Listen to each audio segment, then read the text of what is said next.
Нали?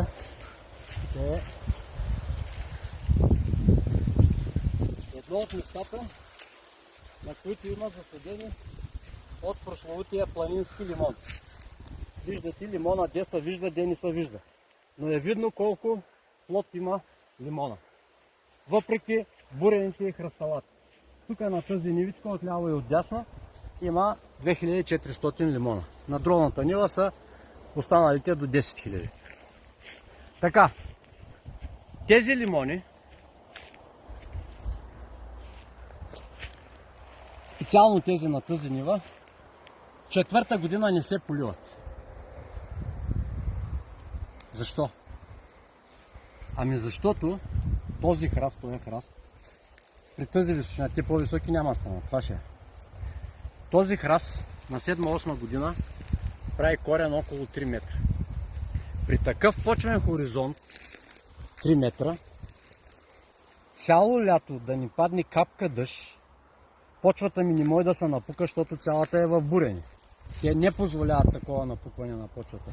Това растение, виждате, няма нито един сбръчкан плод, няма плод на земята, т.е. да не може да го изхрани растението. Значи, на тази изцедлива почва, без никаква поливка вече 4 години, кот отгоре полей, тези лимони растат, виреят и дават всяка година.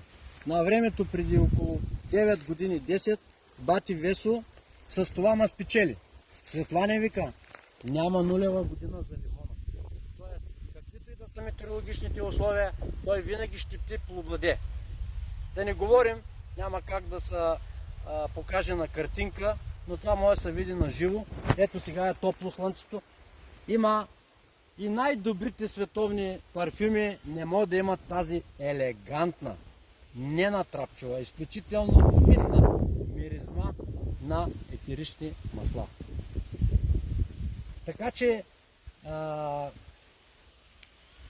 колкото и човек да е изморен, колкото и в един момент да му идва някой път работата в повече, 3-4 минутки, ей тук сядам си на пътеката на трилата, 3-4 минутки, събрал съм за всякаква умора и се юрвам в 5 часа след обяда, искам да кажа в края на деня, сякаш е сутрин и съм се току-що наспал. Който не вярва, да прочете малко източна литература за аромотерапия, за много видови терапия, но тази аромотерапията аз тук си я получавам безплатно. Получавам си я буквално за няколко минути, седейки, вдишвайки и гледайки те изключително полезни за човешките същества лимони. Шапка свалям на човека, който преди години е вкарал и този лимон, и аронията. Аронията получи в България масово разпространение, но този лимон все още не са много хората, които са повярвали в него и са решили да го разпространят. Само едно ще ви кажа за този лимон, че всъщност около месец и половина той е без листа. Т.е. от 12 месеца в годината само месец и половина. Започва да цъфти края на януари, началото на февруари. Родината му е на 4000-4500 метра надморска височина, високо горе в планините. Така че е изключително устойчиво растение. Най-интересното е, че първата година, когато плододадаха преди много години, първите плодчета бяха, буквално опираха в земята, толкова ниско долу на стеблото. И аз тук коментираме с децата, защо този плод опира в земята, що така? И в един момент от разговора този потвърля едно, другия потвърля едно и стигаме до извода, който според мен е правилен. Той растение трябва да отчетем къде вирее. На 4000, представете си какви метеорологични условия са. Ветрове, снегове, дъждове, кот са сетите.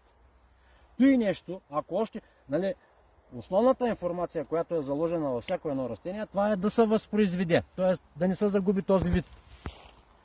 На 4500 метра надморска височина, ако този плод още първата година е на тази височина, вероятността да бъде обрулен докато не е озрял, а той като не е озрял не може да се възпроизведе, трябва да озрее семето.